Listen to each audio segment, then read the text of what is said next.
আশা করি দেখতে পাচ্ছ। সুপ্রিয় শিক্ষার্থীরা, সরকারি এডওয়ার্ড কলেজ পাবনার পদার্থবিজ্ঞান বিভাগের পক্ষ থেকে সকলকে সুপ্রভাত জানাই। সকলকে স্বাগত জানাচ্ছি পদার্থবিজ্ঞান প্রথম পত্র অনলাইন ক্লাসে। আমরা যে বিষয়ের উপর ক্লাস করছিলাম সেটা হচ্ছে চতুর্থ অধ্যায় অর্থাৎ নিউটনিয়ান বলবিদ্যা। আমরা এই অধ্যায়ের যে তাত্ত্বিক আলোচনা তার প্রায় শেষ প্রান্তে চলে এসেছি। এটি চতুর্থ অধ্যায়ের অর্থাৎ নিউটনিয়ান বলবিদ্যার উপরে আমাদের দ্বাদশ অনলাইন ক্লাস। প্রথমে আমরা দেখে আসবো একাদশ অনলাইন ক্লাসে আমরা কি শিখে এসেছিলাম। একাদশ অনলাইন ক্লাসে আমরা যেগুলো নিয়ে আলোচনা করেছি তার মধ্যে প্রথমেই ছিল বক্র পথের সাইকেলের গতি কেমন হবে, কিভাবে সেটিকে বাঁকাতে হবে। এরপরে আমরা ব্যাংকিং কোণের ধারণাটি লাভ করেছি, ব্যাংকিং কোণের রাশিমালাটি দেখেছি যে কিভাবে আমরা ব্যাংকিং কোণ নির্ণয় করতে পারবো। এরপরে আমরা হচ্ছে বক্র পথে একটি গাড়ি কিংবা রেলগাড়ির গতি কিভাবে কেমন হতে হবে এবং ব্যাংকিং কোণের সঙ্গে এর বেগের কি সম্পর্ক সেটি জেনে এসেছি। সবশেষে আমরা যেটি দেখে এসেছি আমরা হচ্ছে এই সংক্রান্ত কিছু গাণিতিক সমস্যা দেখে এসেছি, অর্থাৎ আমরা হচ্ছে ব্যাংকিং সংক্রান্ত গাণিতিক সমস্যা কিভাবে সমাধান করব তার একটি নমুনা সমস্যা দেখেছি এবং নমুনা সমস্যাটির সমাধানের পথ দেখেছি। তাহলে প্রিয় শিক্ষার্থীরা, এই ছিল আমাদের সর্বশেষ ক্লাসের আলোচ্য সূচি। আমাদের আজকের ক্লাসে আমরা যেটি শিখব সেটির নাম হচ্ছে সংঘর্ষ।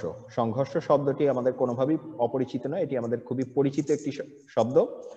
আমরা সামাজিক জীবনেও বিভিন্ন ধরনের সংঘর্ষের মুখোমুখি হয়ে থাকি, বাস্তব জীবনেও বিভিন্ন ধরনের সংঘর্ষের মুখোমুখি হয়ে থাকি। তবে আজকে আমরা যেটি জানবো সেটি হচ্ছে পদার্থবিজ্ঞানের ভাষায় সংঘর্ষ বলতে আমরা কি বুঝে থাকি। এখানে প্রথমেই তোমরা একটি স্ক্রিনে ছবি দেখতে পাচ্ছ। এটি হচ্ছে একটি ক্যারাম বোর্ডের ছবি। এখানে ক্যারামে একটি স্ট্রাইকার নামে একটি গুটি থাকে এবং আরো অনেকগুলো গুটি থাকে এবং ক্যারাম খেলার পদ্ধতিটি যেটি সেটি হচ্ছে স্ট্রাইকারটিকে প্রচন্ড বেগে আঘাত করতে হয়, সেটি ছুটে এসে এই গুটিগুলিকে আঘাত করে। অর্থাৎ এখানে কিন্তু ক্যারামের স্ট্রাইকার এবং বিভিন্ন গুটির মধ্যে একটি সংঘর্ষ হয়ে থাকে। এটি হচ্ছে আমাদের দৈনন্দিন জীবনে খুব পরিচিত সংঘর্ষগুলির মধ্যে একটি। এখন আমরা যদি একটু বইয়ের ভাষায় সংঘর্ষ জিনিসটিকে দেখে নেই, সংঘর্ষ যাকে ইংরেজিতে বলা হয় কলিশন। দুটি বস্তু যদি খুবই অল্প সময়ের জন্য কাছাকাছি আসে এবং একে অপরের উপরে বৃহৎ বল প্রয়োগ করে এবং এর ফলে যদি এদের গতির হঠাৎ এবং ব্যাপক পরিবর্তন ঘটে, তখন এই যে ঘটনাটি, এই ঘটনাকে বলা হয় সংঘর্ষ। তাহলে এখানে কি কি শর্ত? খুবই অল্প সময়ের জন্য দুটি বস্তুকে কাছাকাছি আসতে হবে, একজনের উপরে আরেকজনের অনেক বড় একটি বল প্রয়োগ করতে হবে এবং এই বল প্রয়োগের ফলে এদের গতির হঠাৎ এবং ব্যাপক পরিবর্তন ঘটে, তখন আমরা এদেরকে বলি হচ্ছে সংঘর্ষ। তাহলে আমরা যদি ছবির মাধ্যমে দেখে নিই, এই যে এখানে আমরা হচ্ছে দুটি বস্তু দেখতে পাচ্ছি। প্রথম বস্তুটির ভর হচ্ছে m1, দ্বিতীয় বস্তুটির ভর হচ্ছে m2। প্রথমে m1 ভর বিশিষ্ট বস্তুটি হচ্ছে u1 আদিবেগ নিয়ে এদিকে গতিশীল ছিল এবং m2 ভর বিশিষ্ট যে বস্তু সেটি হচ্ছে u2 আদিবেগ নিয়ে এদিকে গতিশীল ছিল। এরপরে যেটি হলো যে u1 এর মান যদি বেশি হয় তার অর্থ m1 ভর বিশিষ্ট বস্তুটি এভাবে এর সঙ্গে গিয়ে ধাক্কা খাবে, অর্থাৎ যেটিকে আমরা বলছি সংঘর্ষ ঘটবে। তাহলে এটি যদি সংঘর্ষ ঘটে থাকে, সংঘর্ষ ঘটবার পরে কি হবে? এরপরে আমরা দেখব যে প্রথম বস্তুটি হয়তো v1 শেষ বেগ নিয়ে এবং দ্বিতীয় বস্তুটি v2 পরিমাণ শেষ বেগ নিয়ে তাদের যাত্রা শেষ করলো। ঠিক আছে? তাহলে এখানে কি ঘটলো? এই যে এই ঘটনাটি ঘটলো কিন্তু খুবই অল্প সময়ের জন্য। এই অল্প সময়ের জন্য এই যে এদের মধ্যে একটি ঠোকাঠুকি ঘটলো, এরা একজন কিন্তু আরেকজনের উপর একটি ক্রিয়া প্রতিক্রিয়া বলের আদান প্রদান করলো। এটি যে নীল বলটি হচ্ছে সবুজটিকে ক্রিয়া দিল এবং সবুজ বলটিও কিন্তু নীলটিকে পাল্টা একটি প্রতিক্রিয়া দিল এবং ক্রিয়া এবং প্রতিক্রিয়ার কারণে যেটি দেখলাম, এই যে u1 থেকে এর বেগটি v2 হয়ে গিয়েছে এবং u1 থেকে এর বেগটি v1 হয়ে গেছে, অর্থাৎ দুইজনেরই কিন্তু গতির পরিবর্তন ঘটেছে এবং এটি কিন্তু হঠাৎ করে, এই যে এটি কিন্তু জাস্ট এক মুহূর্তের জন্য ঘটলো। তাহলে এই এক মুহূর্তের জন্য এখানে খুব বৃহৎ একটি বল ক্রিয়া করেছে এবং এর ফলে গতির হঠাৎ একটি ব্যাপক পরিবর্তন ঘটেছে। এই ঘটনাকে আমরা পদার্থবিজ্ঞানের ভাষায় বলছি সংঘর্ষ বা কলিশন। তাহলে সংঘর্ষ বা কলিশনের যে বৈশিষ্ট্যগুলো আছে সেগুলো আমরা একটু স্ক্রিনে দেখে নিই। প্রথম শর্ত হচ্ছে, এতক্ষণে আমরা পরিষ্কার হয়ে গিয়েছি যে প্রথম শর্তটি হচ্ছে সংঘর্ষ খুবই অল্প সময়ের জন্য ঘটে। এরপরে যেটা ঘটে যে সংঘর্ষের পরে যে ঘটনা ঘটে তা সংঘর্ষের পূর্বে ঘটনা থেকে সম্পূর্ণ পৃথক। দেখো এই যে সংঘর্ষের আগে কি ছিল? u1 এবং u2 আদিবেগ। সংঘর্ষের পরে যেটি ঘটেছে সেটি হচ্ছে v1 এবং v2 শেষ বেগ, অর্থাৎ আমাদের বেগ কিন্তু পুরোপুরি পাল্টে গিয়েছে। এরপরে আবার যেটি যে সংঘর্ষে অংশগ্রহণকারী বস্তুসমূহ একটি আবদ্ধ ব্যবস্থা বা সিস্টেম গঠন করে, অর্থাৎ এখানে কিন্তু বাহ্যিক কোনো বলের আদান প্রদান হচ্ছে না, এরা দুইজন মিলে একটি সিস্টেম গঠন করছে, আবদ্ধ সিস্টেম। এরাই একজন আরেকজনের উপরে ক্রিয়া এবং প্রতিক্রিয়া বলের আদান প্রদান করে তাদের আদি বেগ এবং শেষ বেগের মধ্যে একটি গতীয় পরিবর্তন ঘটাচ্ছে, অর্থাৎ এখানে কিন্তু বাহ্যিক কোনো বলের প্রয়োগ নেই। যেই বলের প্রয়োগ ঘটেছে সেটা হচ্ছে সম্পূর্ণভাবে এদের ভেতরেই, অর্থাৎ ক্রিয়া এবং প্রতিক্রিয়া বল। সে কারণে আমরা বলছি এরা হচ্ছে একটি আবদ্ধ ব্যবস্থা বা সিস্টেম গঠন করছে। তাহলে প্রিয় শিক্ষার্থীরা, আমরা হচ্ছে সংঘর্ষের সংজ্ঞাটি জানলাম, সংঘর্ষের যে শর্তগুলো আছে সেগুলি জানলাম, এবং সংঘর্ষ কিভাবে ঘটে থাকে তার একটি উদাহরণ দেখলাম। এবারে আমরা যদি একটি বাস্তব সংঘর্ষের চেহারা দেখি, এটি হচ্ছে রাস্তাঘাটে আগে খুবই নিয়মিত দেখা যেত।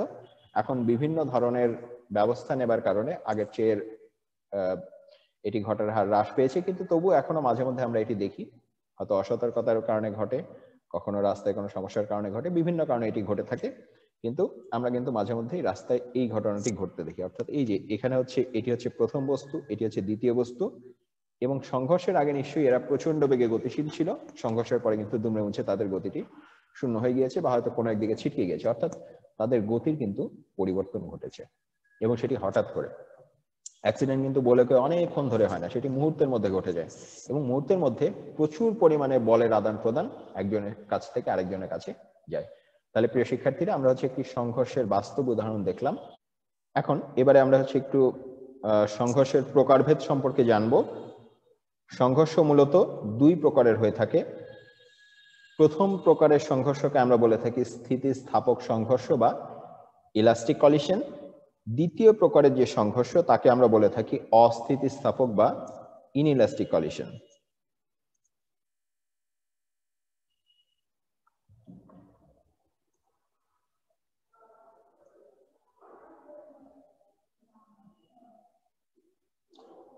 আচ্ছা, তাহলে এখন এই যে সংঘর্ষের দুটি প্রকারভেদ, তার প্রথমটি অর্থাৎ স্থিতিস্থাপক সংঘর্ষ বা ইলাস্টিক কলিশন সম্পর্কে আমরা প্রথমে একটু আলোচনা করব। ইলাস্টিক কলিশনে আমরা প্রথমে সংজ্ঞাটি দেখে নেই। যেই সংঘর্ষে ব্যবস্থার ভরবেগ এবং গতিশক্তি উভয় সংরক্ষিত হয় তাকে আমরা বলছি স্থিতিস্থাপক সংঘর্ষ। একটু আগেই আমরা কিন্তু সংঘর্ষের গাণিতিক রূপটি দেখে এসেছি, সেখানে দেখে এসেছি যে M1 এবং M2 ভর বিশিষ্ট দুটি বস্তু এই যে এভাবে হচ্ছে তারা সংঘর্ষে লিপ্ত হলো, এবং পরবর্তীতে তাদের শেষ ব্যক্তি কিন্তু পরিবর্তিত হলো। এখন শেষ ব্যক্তি যখন পরিবর্তিত হচ্ছে, তার অর্থ এই যে এম এবং ভি অর্থাৎ ভর এবং বেগ, এই দুটি রাশি দ্বারা আমরা দুইটি রাশি পেতে পারি। একটি হচ্ছে ভর এবং বেগকে গুণ করে আমরা যেটি পাই সেটি হচ্ছে ভরবেগ, এবং ভর এবং বেগের যে বর্গ তাকে গুণ করে অর্ধেক করলে আমরা যেটি পাই সেটি হচ্ছে গতিশক্তি। অর্থাৎ গতিশক্তি হচ্ছে হাফ mv স্কোয়ার এবং ভরবেগ হচ্ছে mv।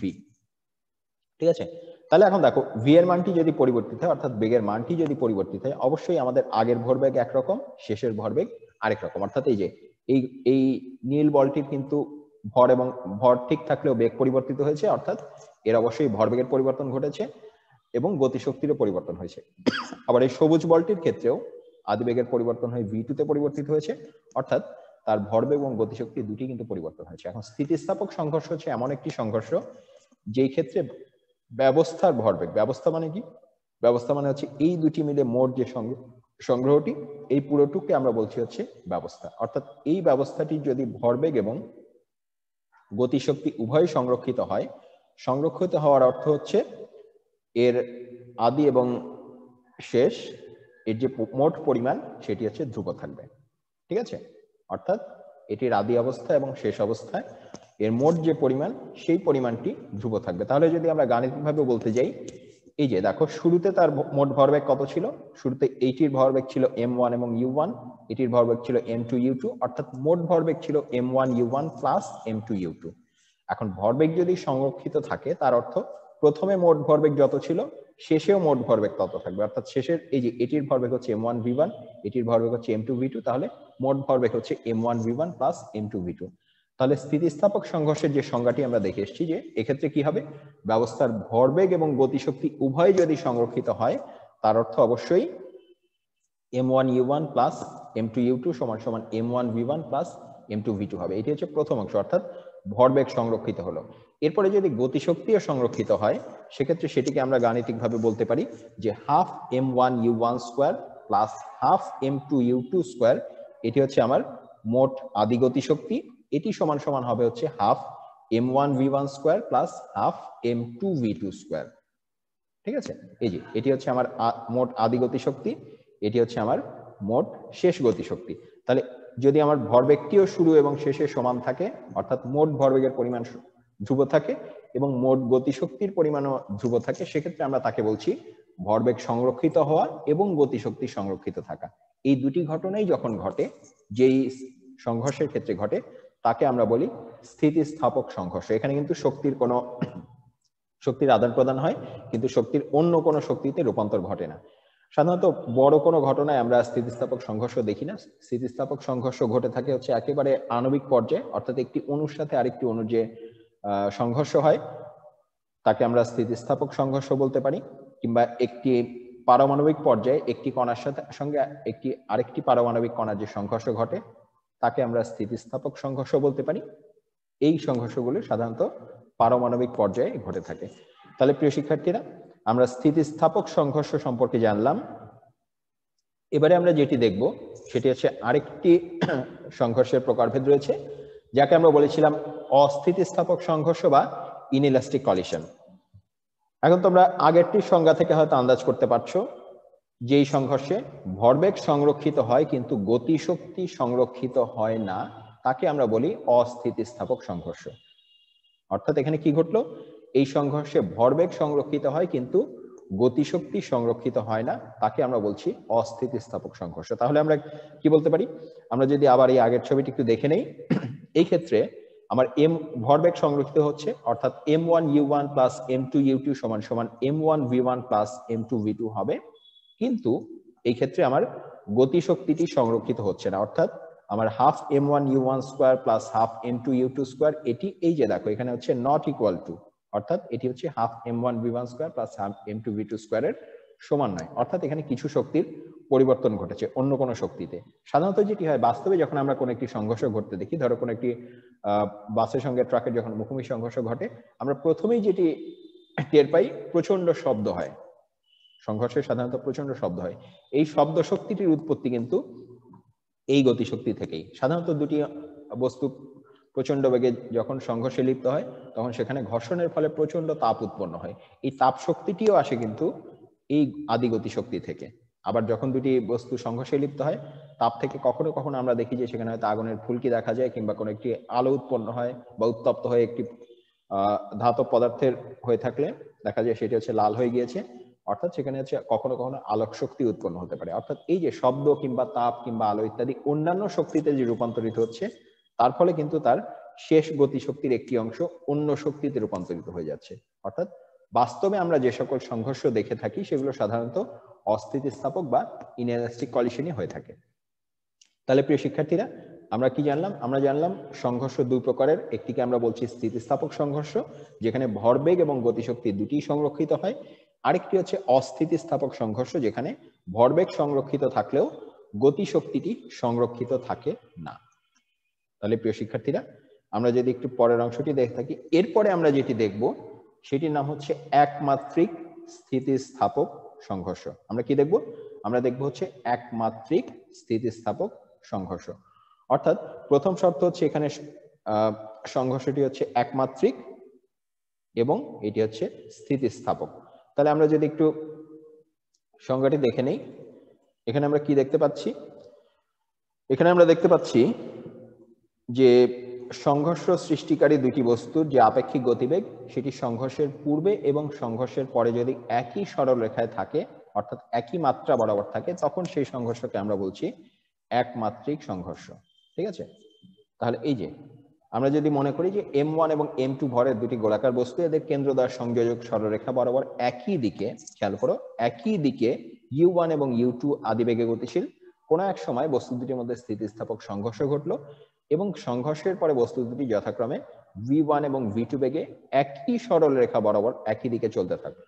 তাহলে এই যে আমরা যদি ছবির মাধ্যমে দেখে নিই, এই যে u1 এবং u2 এর দিক কিন্তু একই সরলরেখা বরাবর, v1 এবং v2 এর দিকও কিন্তু একই সরলরেখা বরাবর।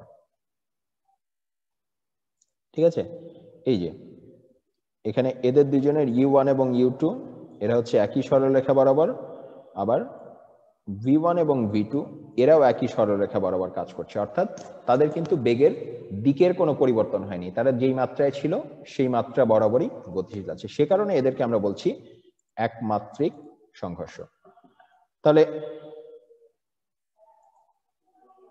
এই ক্ষেত্রে যেহেতু আমরা বলেছি যে এটি হচ্ছে স্থিতিস্থাপক সংঘর্ষ হয়েছে, সে কারণে আমরা বলতে পারি এই ক্ষেত্রে অবশ্যই m1u1 প্লাস m2u2 সমান সমান m1v1 প্লাস m2v2 হবে, অর্থাৎ ভরবেগ সংরক্ষিত থাকবে এবং একই সঙ্গে half m1u1 square plus half m2u2 square এটি সমান সমান হাফ m1v1 স্কোয়ার এবং হাফ m2v2 স্কোয়ার হবে, অর্থাৎ তাদের আদি গতিশক্তি এবং মোট শেষ গতিশক্তির মোট যে পরিমাণ সেটিও সংরক্ষিত হবে। কেন? কারণ আমরা বলে দিয়েছি এটি হচ্ছে স্থিতিস্থাপক সংঘর্ষ।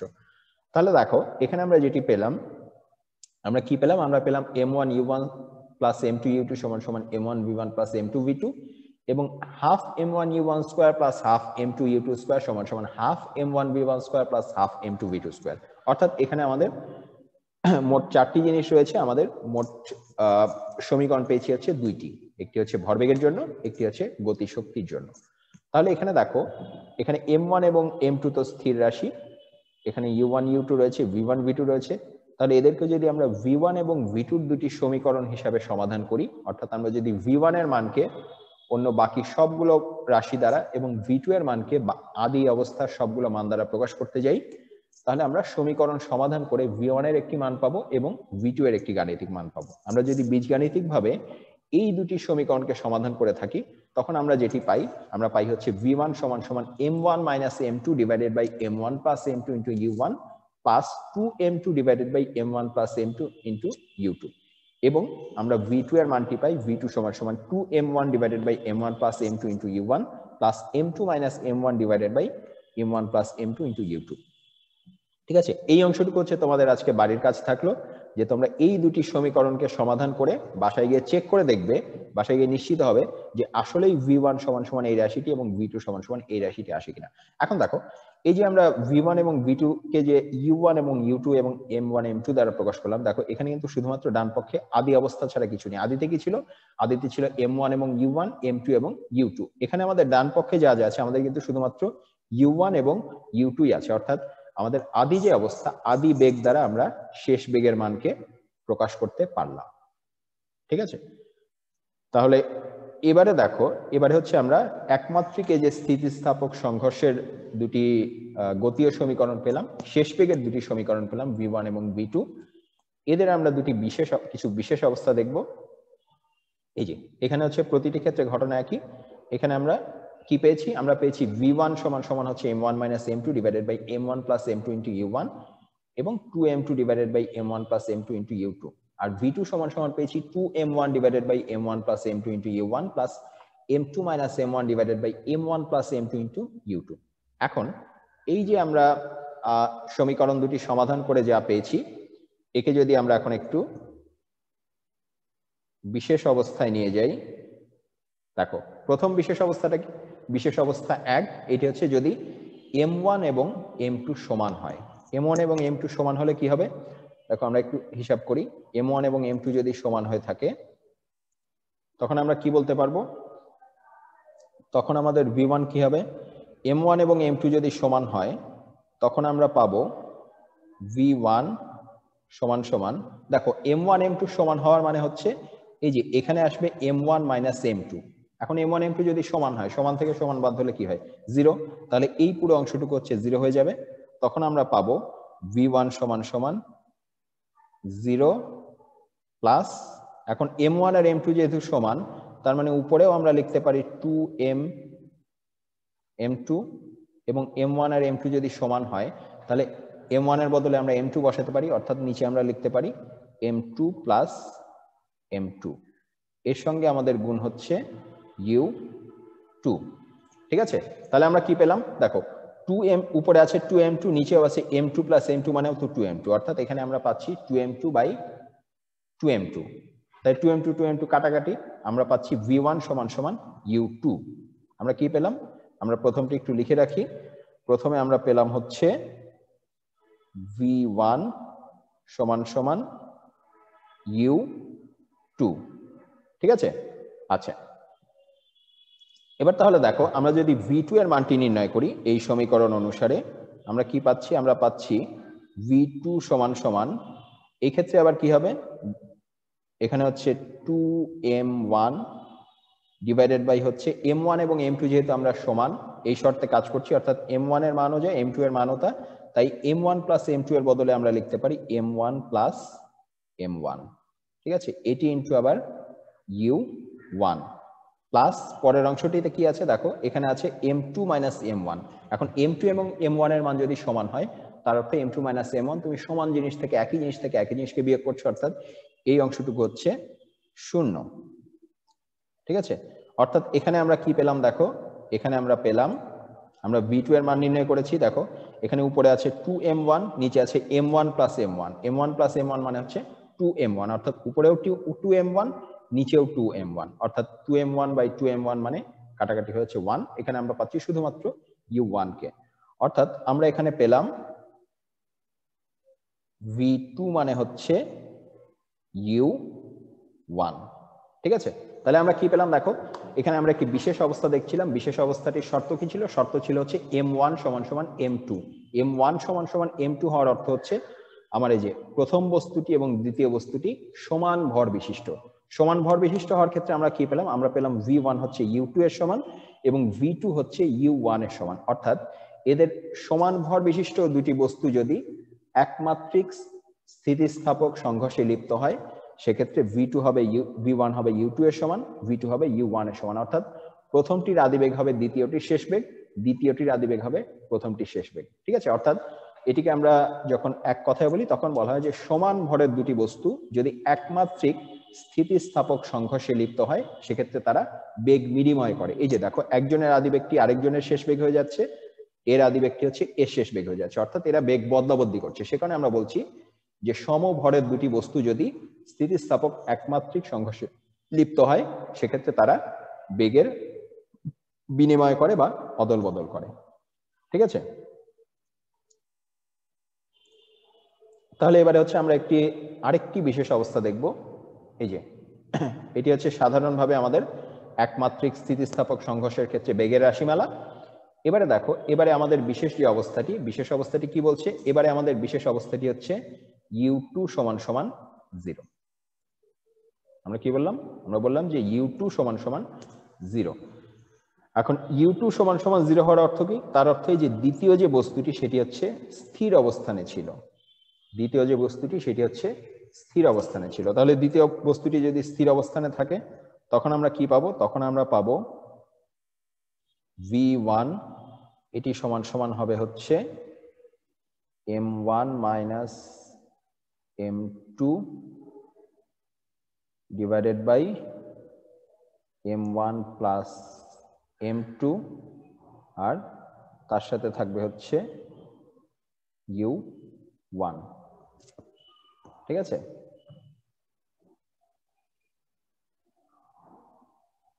আর সেক্ষেত্রে আমাদের v2 যেটা হবে দেখো, তখন আমাদের v2 কি হবে, তখন আমাদের v2 হবে হচ্ছে 2m1 divided by m1 plus m2 into u1, অর্থাৎ এই যে এই দুটি বেগের হচ্ছে গতিশীল হবে। এখন খেয়াল করো, এখানে একটি বস্তু স্থির আছে আরেকটি বস্তু এসে ধাক্কা মারলো। এখন যদি এমন হয় যে m1 মাইনাস m2 যেহেতু এখানে হচ্ছে, তার মানে m1 এর মান যদি m2 এর চাইতে বড় হয় সেক্ষেত্রে আমরা এখানে একটি ধনাত্মক বেগ পাবো, আর m1 এর মান যদি m2 এর চাইতে ছোট হয়, অর্থাৎ হালকা একটি বস্তু যদি স্থির একটি ভারী বস্তুকে ধাক্কা দেয় সেক্ষেত্রে কিন্তু আমাদের m1 মাইনাস m2 হবে ঋণাত্মক, অর্থাৎ সেক্ষেত্রে v1টি বিপরীত দিকে গতিশীল হবে, সেটি ধাক্কাকে পেছন দিকে ফিরে আসবে। আর v2 এর মান যেটি সেটি কিন্তু যে কোনো ক্ষেত্রেই একই দিকে, ঠিক আছে। তাহলে আমরা দুটি বিশেষ ক্ষেত্রে পেলাম। দ্বিতীয় অবস্থা, অর্থাৎ ব্যক্তি যদি স্থির থাকে, আমরা দেখতে পাচ্ছি যে যদি স্থির থাকে অবশ্যই এই যে m1 মাইনাস m2 এর মান অবশ্যই m1 প্লাস m2 এর চাইতে কম হবে, অর্থাৎ এই ক্ষেত্রে অবশ্যই আমাদের যে v1 অর্থাৎ যে প্রথম বস্তুটির বেগ সেটি হচ্ছে হ্রাস পাবে। এবং একই সঙ্গে আমরা এটাও দেখছি যে দ্বিতীয় বস্তুটি যেটি হচ্ছে u2 সমান সমান 0 মানে দ্বিতীয় বস্তুটি অর্থাৎ সবুজ বলটি আসলে স্থির অবস্থায় ছিল, কিন্তু ধাক্কা খাওয়ার পরে সেটি কিন্তু একটি নির্দিষ্ট বেগ নিয়ে গতিশীল হলো, ঠিক আছে। তাহলে এটি হচ্ছে আমাদের বিশেষ অবস্থা 2, যখন u2 সমান সমান 0 অর্থাৎ একটি বস্তু হচ্ছে স্থির অবস্থানে থাকে, ঠিক আছে। আচ্ছা, এবারে আমরা হচ্ছে আরেকটি বিশেষ অবস্থা দেখব। এই বিশেষ অবস্থাটি কখন? যখন m1 লেস দ্যান m2। এখানে কি বলছি? m1 হচ্ছে m2 এর চাইতে অনেক অনেক অনেক ছোট। ঠিক আছে? আচ্ছা, তাহলে m1 যদি m2 এর চাইতে অনেক অনেক অনেক ছোট হয়, এখানে আমরা একটু দেখব যে তাহলে আমরা v1 কে কি পাবো? আমরা v1 কে পাচ্ছি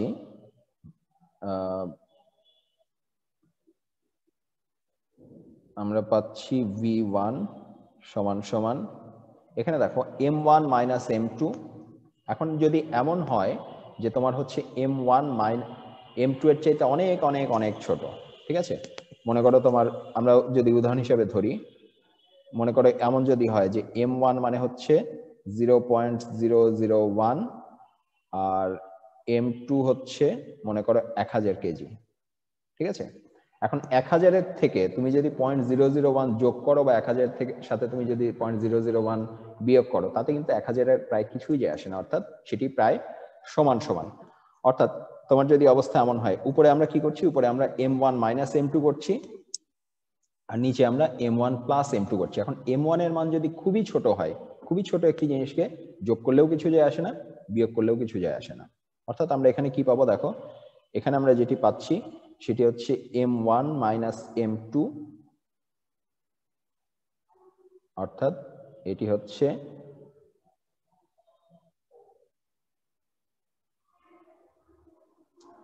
minus m2 divided by m2। আমরা হচ্ছে এটি লিখতে পারি ইন্টু u1 প্লাস এরপরের অংশটুকু কি ছিল? এরপরের অংশটুকু ছিল হচ্ছে 2m2 divided by m1 plus m2।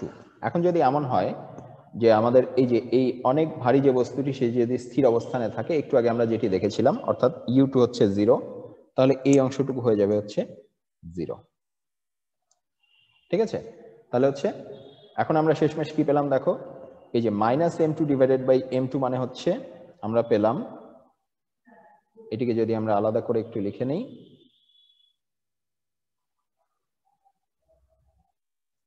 এই যে মাইনাস m2 আর m2 হচ্ছে কাটাকাটি, কিন্তু আমরা পেলাম v1 সমান সমান মাইনাস u1। ঠিক আছে? এর তাৎপর্য নিয়ে আমরা একটু পরে কথা বলছি। আচ্ছা, এরপরে এখন দ্বিতীয় অংশটিকে যদি আমরা একটু দেখে আসি, দ্বিতীয় অংশটি কি বলছে? দ্বিতীয় অংশটি হচ্ছে v2 এর জন্য।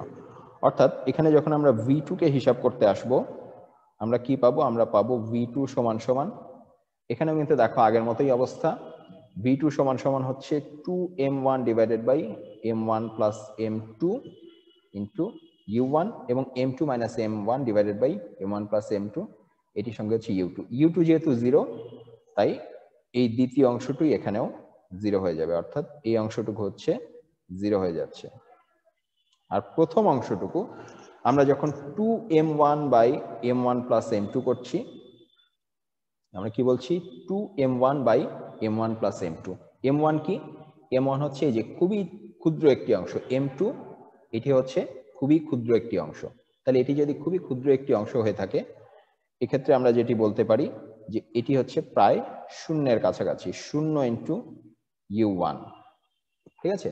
তার মানে আমরা যেটি পাবো, এখানে আমরা যেটি পাবো যে v2 সমান সমান 0। ঠিক আছে? v2 সমান সমান হচ্ছে 0।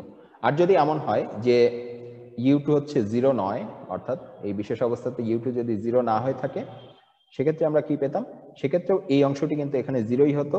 আর এই ক্ষেত্রে v2 মানে হচ্ছে শেষমেশ m2 মাইনাস m1 করলেও কিন্তু এখানে 1 এর সমান, অর্থাৎ সেই ক্ষেত্রে আমরা পেতাম v2 সমান সমান u2। ঠিক আছে? এটি হচ্ছে স্থির অবস্থানের জন্য দ্বিতীয় বস্তুটি, আর এটি হচ্ছে দ্বিতীয় বস্তুটি যদি গতিশীল থাকে সেই জন্য। ঠিক আছে? দুই ক্ষেত্রেই দেখো, দুই ক্ষেত্রেই আমরা কি পাচ্ছি? আমরা পাচ্ছি যে প্রথম বস্তুটির গতিবেগ, অর্থাৎ কোন শর্তে? দেখো আমরা এখানে শর্তটি নিয়েছি m1 লেস দ্যান m2, অর্থাৎ প্রথম বস্তুটি খুবই হালকা, খুবই ছোট্ট, মনে করো একটা মশার মতো কিছু, আর দ্বিতীয় বস্তুটি হচ্ছে প্রচন্ড ভারী একটা বস্তু, মনে করো একটি ট্রাক কিংবা একটি দেয়াল এমন। ঠিক আছে, তাহলে দুই ক্ষেত্রেই আমরা কিন্তু হিসাব করে কি পাচ্ছি যে V2 সমান সমান U2, অর্থাৎ কোন একটি হালকা বস্তু, অনেক হালকা বস্তু যদি একটি প্রচন্ড ভারী বস্তুতে এসে আঘাত হানে, সেক্ষেত্রে ভারী বস্তুটির গতিবেগ যা ছিল তাই থাকবে। যদি সেটি স্থির থাকে সেটি স্থিরই থাকবে, যদি কোনো একটি বেগে গতিশীল থাকে তাহলে তার বেগ সেই তার আদিবেগ যেটি ছিল সেটিই থাকবে। আর প্রথম বস্তুটি অর্থাৎ হালকা বস্তুটি এসে যে ধাক্কা খেলো তার গতিবেগটি হবে হচ্ছে -u1, অর্থাৎ তার যে আদিবেগ ছিল তার ঠিক সমান এবং বিপরীত, অর্থাৎ সেটি একই বেগে ধাক্কা খেয়ে আবার একই বেগে বিপরীত দিকে গতিশীল হবে। ঠিক আছে, তাহলে প্রিয় শিক্ষার্থীরা, স্থিতিস্থাপক একমাত্রিক সংঘর্ষের ক্ষেত্রে আমরা তিনটি বিশেষ ক্ষেত্র দেখলাম। আমরা জানলাম যে দুটি সমভরের ক্ষেত্রে এরা হচ্ছে বেগ বিনিময় করে। যদি এমন হয় যে একটি বস্তু স্থির আছে, সেক্ষেত্রে স্থির বস্তুটি গতিশীল হয় এবং প্রথমে আঘাত করা বস্তুটি, গতিশীল বস্তুটির বেগ হচ্ছে হ্রাস পায়। এবং সবশেষে আমরা এটাও দেখলাম যে একটি বস্তু যদি অনেক বেশি ভর বিশিষ্ট হয়, সেক্ষেত্রে তার গতিবেগের কোনো পরিবর্তন হয় না, কিন্তু হালকা বস্তুটি সেখানে ছিটকে বিপরীত দিকে সমান পরিমাণ গতি লাভ করে। ঠিক আছে, তাহলে প্রিয় শিক্ষার্থীরা, এবারে আমরা যেটি দেখব, এবারে আমরা হচ্ছে কিছু গাণিতিক সমস্যা এবং তার সমাধান দেখব। তাহলে এখানে আমরা একটু প্রথমে গাণিতিক সমস্যাটি দেখে নিই। এখানে গাণিতিক সমস্যাটি কি বলছে, এই যে এখানে হচ্ছে আমরা উদ্দীপকটি দেখতে পাচ্ছি স্ক্রিনে। উদ্দীপকে বলা হচ্ছে 5 কেজি এবং 7 কেজি ভরের দুটি বস্তু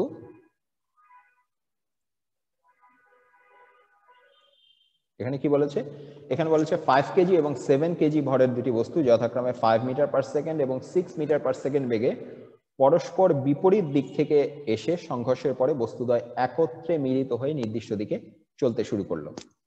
ঠিক আছে, কি বলেছে, বলেছে 5 কেজি এবং 7 কেজি ভরের দুটি বস্তু যথাক্রমে 5 মিটার পার সেকেন্ড এবং 6 মিটার পার সেকেন্ড বেগে পরস্পর দিক থেকে এসে সংঘর্ষের পরে বস্তুদ্বয় একত্রে মিলিত হয়ে নির্দিষ্ট দিকে চলতে শুরু করলো।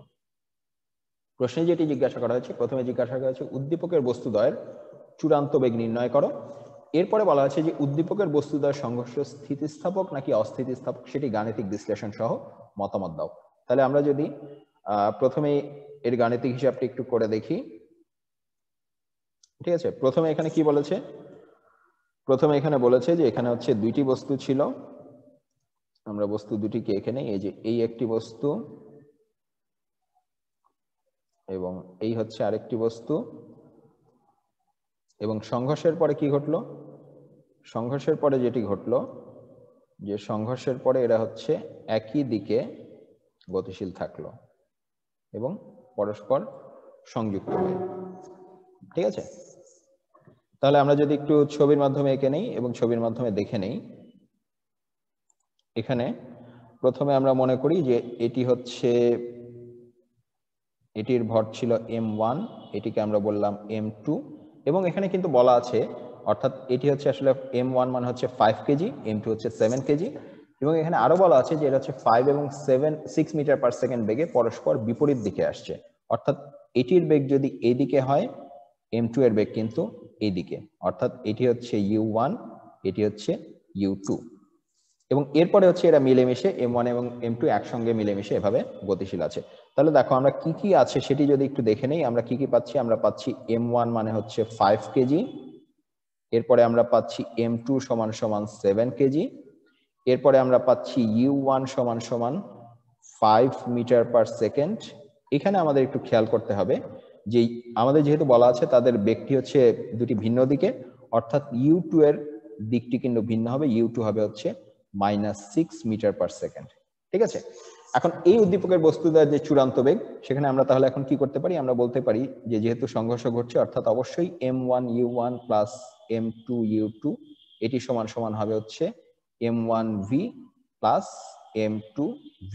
আমরা একই ভি কেন ব্যবহার করলাম, কারণ এরা যেহেতু পরস্পর সংযুক্ত হয়ে চলতে শুরু করে, অবশ্যই এদের বেগটি হচ্ছে অভিন্ন।